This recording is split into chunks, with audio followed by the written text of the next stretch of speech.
Hello everyone. This is Namernan, and I'm back. I took a extended break, an unexpected extended break, due to the fact that I had a lot of IRL stuff that I had to work on, along with other IRL projects that I had to do, so the channel took a bit of a backseat, sorry about that, but we should be back to releasing a video at least once a week, maybe twice a week, depending on how my schedule is. So, without further ado, let's talk about the flying team. I've had this done for quite a bit of time, but I haven't been able to sit down and actually be able to record a video. So, a lot of this information is a lot more refined than it usually would be, because I've had a lot of time to reminisce about the team. But yes, this flying team is... I wouldn't say it's even particularly weird. So first of all, we did the usual again. We cut out all the S-rank Pokemon. So if you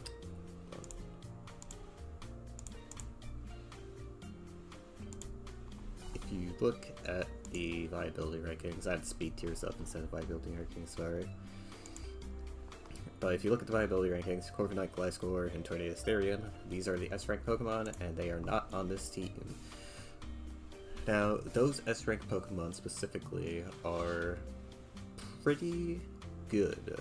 And I don't mean pretty good as in they're alright, they're actually really, really good. So not having them on flying feels bad, but flying can still work without them.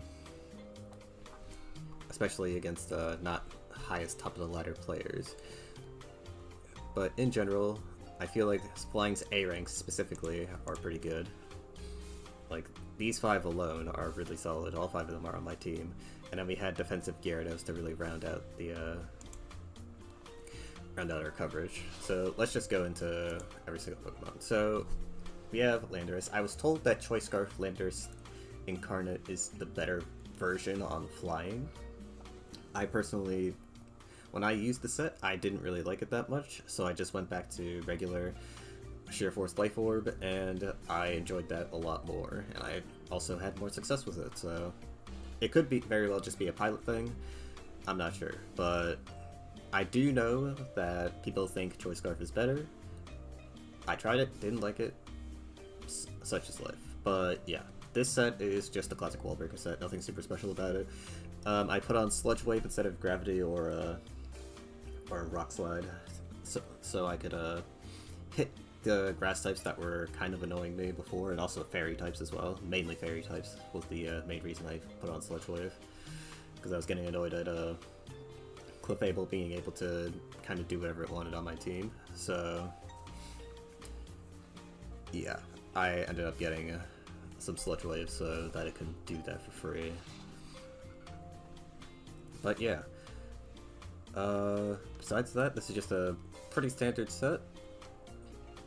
Not really much to comment about. And also, he was here because I needed a ground immunity for the main thing. And the reason I chose this over Therian was because I needed a special attacker. And I thought that Flying would have more physical attackers, but I was actually very wrong about that specifically. But yeah, we'll move on to our physical defense tank, which is Skarmory with the Iron Press set. Also has some spikes and Roost. Very standard set as well, nothing special, no speed EVs for speed creeping anything, it's just full-fledged defensive Skarmory with Rocky Helmet to mess up with Urshifu Rapid Strike, as well as punishing U-turns and all that. So yeah, very standard set. Articuno, used for dealing with special ice type attacks. It can deal with some physical ice type attacks too, but it's mainly special ice type attacks. Comes in, presses Freeze Dry, Substitute, Roost. It's basically a sub-Roost set.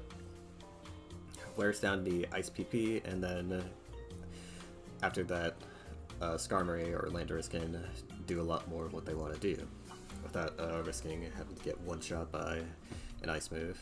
I say Skarmory mainly because most of the Ice special attackers could 2-hit KO him with Ice Beam, so that is why Articuno is here. But yeah, nothing too standard about this set. I did think about doing I thought about doing a different type of set with Articuno. Mainly, I want to drop Substitute for a flying move, but I decided that wasn't a really good idea, and that substitute generally just did a better job because it punished defensive switches and allowed you to also just get free recovers on defensive switches as well. So yeah, this Articuno set's pretty good too. So there's really just not much to deviate from.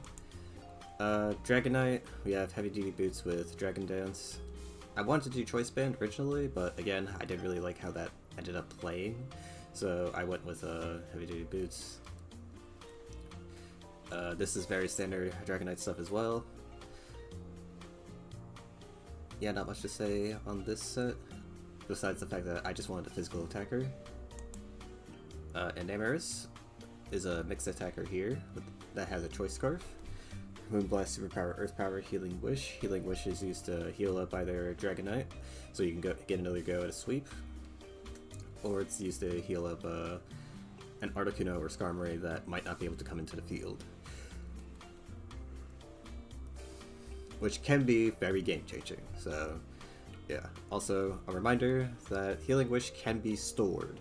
So if my Dragonite is low, but there's an Ice-type attacker that's in front of me that I'm faster than with an Amaris, I could just Healing Wish, go into Articuno, force them out, and then go back into Dragonite, and then we'll be all good. It's very, very nice. Very nice move. And lastly, we have Gyarados. Decided to go with the defensive set instead of the Dragon Dance set, mainly due to the fact that there was a lot of rain on the ladder when I was playing, so I needed to make sure. And I know rainwater is like not usually that common, but I was seeing too much of it to be comfortable, so I decided to just slap this on. I do like this set quite a bit. Feels a bit passive with rest, but I generally do think that this set is pretty good and effective at what it does. Decent physical tank. Hits a lot of the defensive niches that Skarmory otherwise can't really put up, like resisting water, for one. But yeah, it's a very good defensive mon. I still can't believe that we're running defensive on this mon in this day and age, but here we are. First Staraptor, now the Gyarados. But yeah, you'll notice that the majority of my team is not very creative, and that is because flying as a type is just generally very boring to build for. Because you either use a lot of because the problem is, most of the good Pokemon synergize too well with each other, so if you try to run like an off-meta Pokemon, like let's say, hold on. Let's say we wanted to run something like, I don't know, Iron Jugulus. Having to put this guy on the team would make it really, really difficult to have all these other Pokemon on the same team, because now we need someone that can because who do you replace with Iron Jugulus on this team? You can't really replace anyone, really. You can't replace Landorus because he's a ground immunity. You can't replace Skarmory, you can't replace Articuno, and Amaris maybe you could replace, but then you also just have a slower Scarfer, and Iron Jugulus just isn't really doing that much, so I wouldn't say it's restrictive, it's just not very... It's not as free as a lot of other types are. Especially when it comes to laddering, because there's generally only one playstyle that's very good on flying, and it's usually semi-stall or bulky offense. So you're going to be playing very slow games and very defensive games, and some of these Pokemon just cannot work with that playstyle. Or if they do, they need to have like the entire team dedicated to making sure that they can do that. And flying is, again, very polarizing in what it can use. So that is one of the reasons why there's a ton of A ranks in the first place. These mons just work way too well together. The S and A rank mons are just so obscenely good on flying, and then everything else is just kind of extra. Gyarados should honestly be A rank at this point in time, but that's just my opinion. But yeah,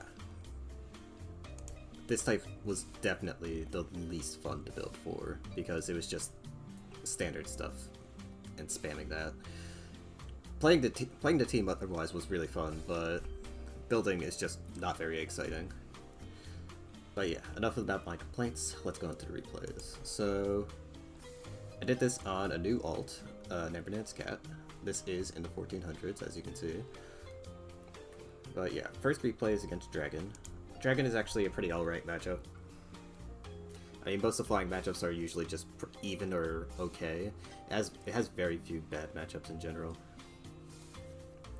Mainly, Rock is probably your worst matchup, and even then you can still like kind of play that with Gliscor and Skarmory. But yeah, standard opening, unlucky Parahex for second spike. I wish I got the third spike off because 2 spikes really isn't that great compared to having 3. Which I know sounds obvious, but it's just generally ineffective. So we have the Mist Ball Latios. I wasn't sure if this was going to set up or not, so I decided to put up Substitute. Turned out to be the right call because this mon was actually not able to break this thing very well. So I was able to slowly chip away at it. And also, I managed to stall all of the Mist Ball PP as well. As you can see, Mist Ball only has 8 PP and it's all gone. And now it's using Ice Beam, struggling to kill Articuno again, but once again, it can't do anything. It's doing even worse than the last one. And now he gets frozen. Not that the freeze even matters, because it seems like he was not intending to unfreeze anyway. But yeah, this is a 1500s player. I instinctively react to the Draco Meteor with an Amorous. I do Superpower, predicting the switch. I was okay with doing that play because I knew that his Dragon Bolt was choice specs, so I knew I could just go into Articuno in case he switched back into Dragon Bolt. And as you can see, Articuno took nothing. Actually, turns out he was a Scarf, not specs. As you can see from the damage, because it would be doing significantly more if it was actually specs. And yeah, there's the FF. So yeah, not much that he could have done. He didn't really utilize Kyurem very well. I'm actually not very sure why he didn't use Kyurem. It's very possible he was a physical set, and that's why he didn't end up using him. Which would make sense considering he had a special Dragon Bolt, and also a special attacking Latias set, so it's very possible that he had a physical Kyurem as well, and didn't want to make a Dragonite the sole physical attacker. But yeah, that is it for that. Let's move on to the next replay. So we got this against ground. Again, 1500s player, 1400s. Now, I think flying versus ground is pretty flying favored. Now, you might see the gravity and think like, oh, well, clearly it's not. But yeah, no, it actually is still fine because Articuno can just do that. Now, with sand, it's a bit more tough, but generally, Articuno just kind of makes this matchup really, really difficult for the ground user. I ended up taking an Earthquake there because I forgot about gravity for a sec, but I'm generally fine with this because making him out on as weak as possible is always ideal. Easily predict the Landorus switch in. I did not want to play speed tie game, so I immediately went back into Articuno. He Psychics me. No risk of a drop because it's sheer force. I go Substitute. He Earth Powers me. I Freeze Dry him, which questionable play from me, I think, but it's fine because we go into Gyarados on the Excadrill. Unfortunately, he does crit me with gravity, so we end up dying. I set up with Dragonite, and because I know gravity is wearing off, I set up another Dragon Dance with Dragonite. And this proceeds to cause a massive issue for his entire team. So his Clodsire is dead, he sends out Mamoswine. I'm praying that this OHKOs Mamoswine, and it does not, unfortunately, so Dragonite dies. Now, it is possible that he doesn't... I feel like +2 Extreme Speed should be able to one-shot him, but I do recall Mamoswine having a high HP stat, so it's very likely that is the reason why it didn't one-shot. I mean, I also could have just calced it, but I didn't want to do that.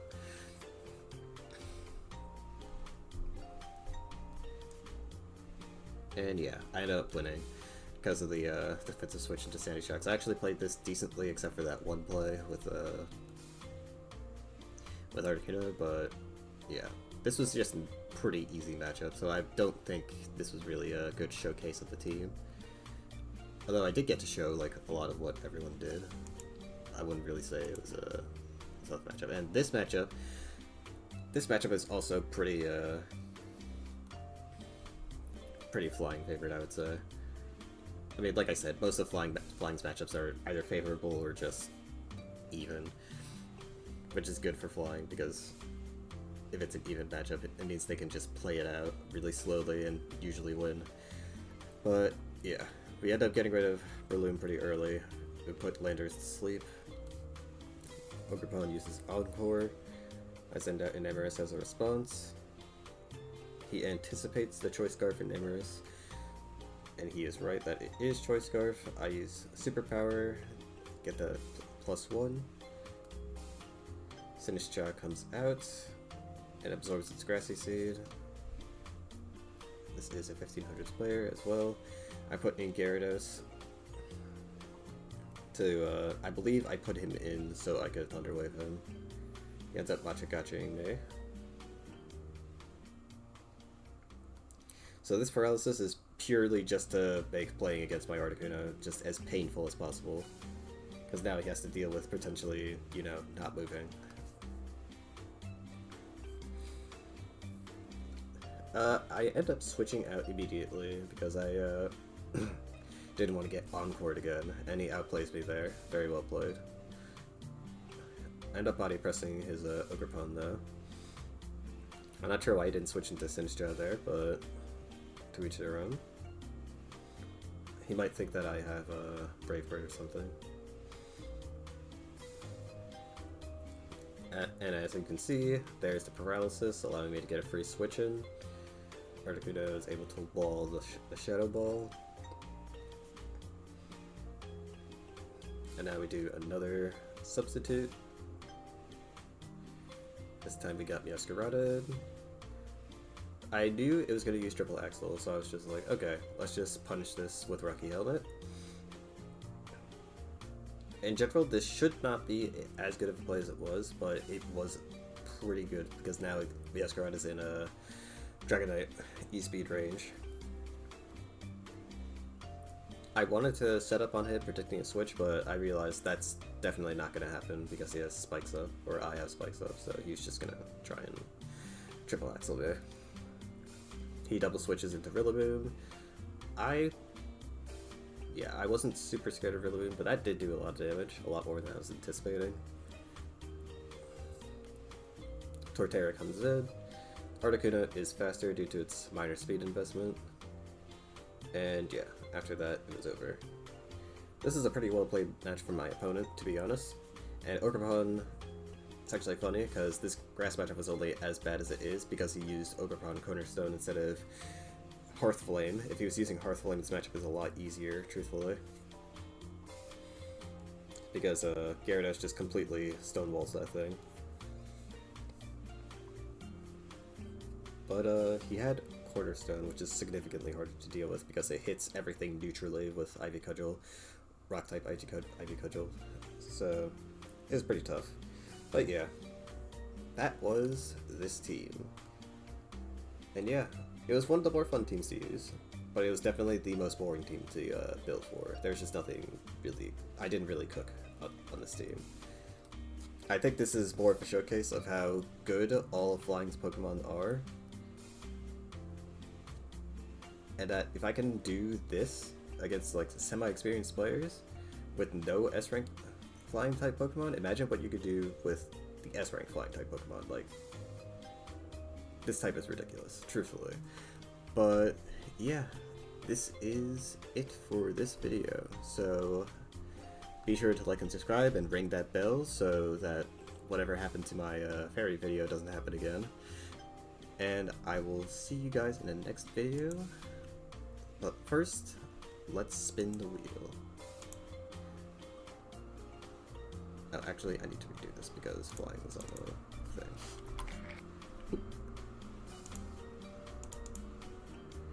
So let's get rid of Flying, and now we can spin the wheel.